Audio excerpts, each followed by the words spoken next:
আসসালামু আলাইকুম। বার্তা বৈঠক সংবাদ বুলেটিনে স্বাগত জানাচ্ছি আমি ইয়াসমিন আফরোজ ইভা। প্রথমেই সংবাদ শিরোনাম।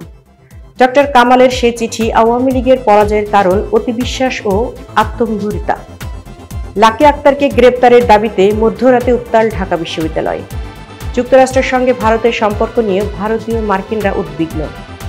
মাহমুদুল্লাহকে বিদায় জানিয়ে ফারুক যা বললেন, আপনার কিডনি কি সুস্থ আছে?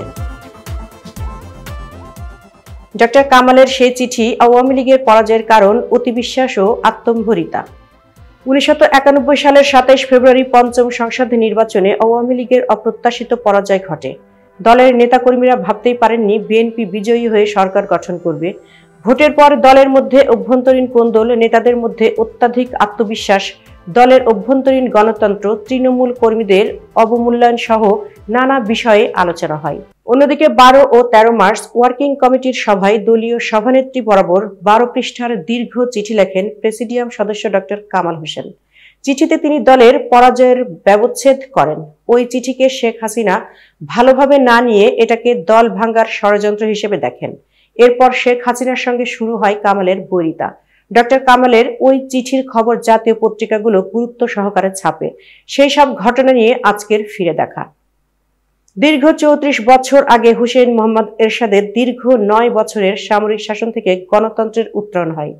তত্ত্বাবধায়ক সরকারের প্রধান উপদেষ্টা বিচারপতি শাহাবুদ্দিন আহমেদ অধীনে 1991 সালের 27 ফেব্রুয়ারি দেশে পঞ্চম জাতীয় সংসদ নির্বাচন অনুষ্ঠিত হয়। লাকি আক্তারকে গ্রেপ্তারের দাবিতে মধ্যরাতে উত্তাল ঢাকা বিশ্ববিদ্যালয়। গণজাগরণ মঞ্চের সাংগঠনিক লাকি আক্তারকে ফ্যাসিবাদী আখ্যা দিয়ে তাকে গ্রেপ্তারের দাবিতে মিছিল নিয়ে শাহবাগ মোড়ে অবস্থান কর্মসূচি পালন করেছেন ঢাকা বিশ্ববিদ্যালয়ের শিক্ষার্থীরা। তারা লাকি আক্তারকে গ্রেপ্তারের 24 ঘন্টা সময় বেঁধে দিয়েছেন।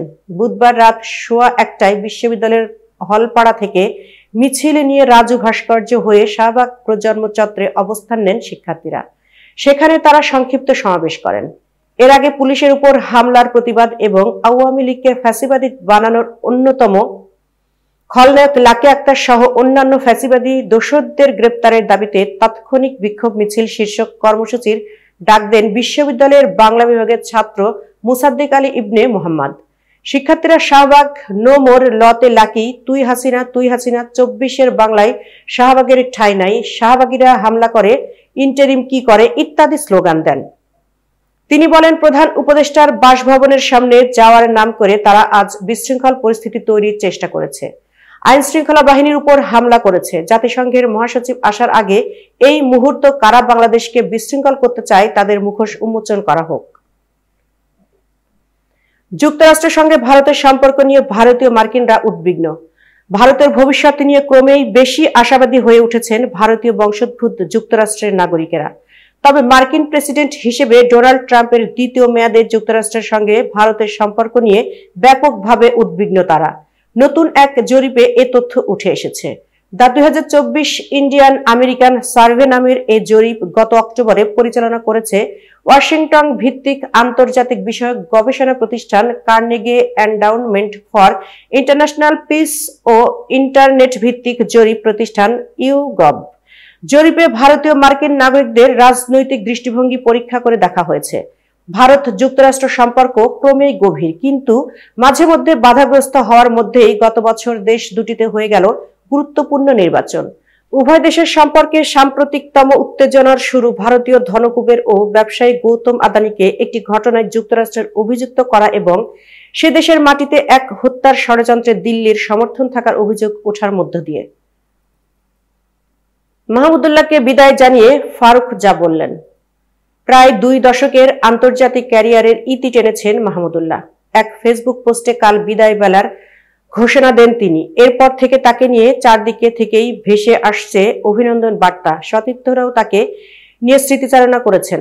বাংলাদেশ জাতীয় দলের হয়ে সব সংস্করণ মিলিয়ে 430 ম্যাচে খেলেছেন মাহমুদুল্লাহ। 11,047 রানের সঙ্গে নিয়েছেন 166 উইকেট। আইসিসি টুর্নামেন্টে দেশের হয়ে সবচেয়ে বেশি 4টি সেঞ্চুরিও এসেছে তার ব্যাট থেকে। এমন ক্যারিয়ারের ইতি টানার পর বাংলাদেশ ক্রিকেট বোর্ডের কাছ থেকেও ধন্যবাদ পেয়েছেন মাহমুদুল্লাহ। আজ এক সংবাদ বিজ্ঞপ্তিতে বিসিবি সভাপতি ফারুক আহমেদ বলেছেন, এটা বাংলাদেশ ক্রিকেট সংশ্লিষ্ট সবার জন্যই বিষাদের একটা মুহূর্ত। প্রায় 2 দশক মাহমুদুল্লাহ জাতীয় দলের অন্যতম প্রধান ভরসা ছিল। ধারাবাহিকতা ও চাপের ভেতর থেকে বেরিয়ে আসতে পারার ক্ষমতা তাকে অমূল্য এক সম্পদে পরিণত করেছিল। খেলার প্রতি তার নিবেদন ও পারফরমেন্স ভবিষ্যৎ প্রজন্মের জন্য একটা মানদণ্ড তৈরি করেছে। তার লিগাসি অনুপ্রেরণা হিসেবে থেকে যাবে। তার এসব অবদানের কথাও স্মরণ করেছেন বিসিবি সভাপতি। গুরুত্বপূর্ণ মুহূর্তে পারফর্ম করার জন্য মাহমুদুল্লাহর আলাদা একটা সুনাম ছিল বাংলাদেশ ক্রিকেটে। আপনার কিডনি কি সুস্থ আছে? কিডনির রোগ বিশ্বজুড়ে ক্রমাগত বেড়েই চলেছে। বাংলাদেশেও উদ্বেগজনক হারে বাড়ছে এটি। কিডনির রোগের কারণে শুধু ব্যক্তিগত জীবনই বিপর্যস্ত হয় না, বরং এটি পরিবার, সমাজ ও রাষ্ট্রের উপরও বিশাল অর্থনৈতিক চাপ তৈরি করে। কিডনির রোগ বিশ্বব্যাপী মৃত্যুর অন্যতম কারণ। বিশ্বে প্রায় 85 কোটি মানুষ কোনো না কোনো কিডনির রোগে আক্রান্ত। এদেশে প্রায় 3,80,00,000 লোক এ রোগে আক্রান্ত। এর মধ্যে প্রতি বছর প্রায় 40,000 রোগী ডায়ালিসিসের উপর নির্ভরশীল হন। আরো 24 থেকে 30,000 রোগী হঠাৎ কিডনি বিকল হয়ে সাময়িক ডায়ালিসিসের শরণাপন্ন হন। অন্য সব রোগের তুলনায় কিডনি বিকল হওয়ার চিকিৎসা ব্যয় বেশি। কিডনির রোগের প্রধান কারণ হলো অনিয়ন্ত্রিত ডায়াবেটিস, উচ্চ রক্তচাপ, স্থূলতা, নেফ্রাইটিস, অস্বাস্থ্যকর খাদ্যাভ্যাস, ধূমপান, ব্যথানাশক ওষুধের অতিরিক্ত ব্যবহার, জন্মগত ও বংশগত কিডনির রোগ, মূত্রতন্ত্রের প্রদাহ ও পাথর। প্রায় প্রতিটি কারণই আমাদের অস্বাস্থ্যকর জীবনধারার সঙ্গে যুক্ত, যা একটু সচেতন হলেই প্রতিরোধ করা যায়। এতক্ষণ বার্তা বৈঠকের সাথে থাকার জন্য ধন্যবাদ। নতুন নতুন তথ্য ও সংবাদ পেতে বার্তা বৈঠকের ইউটিউব চ্যানেল ও ফেসবুক পেজের সাথেই থাকুন।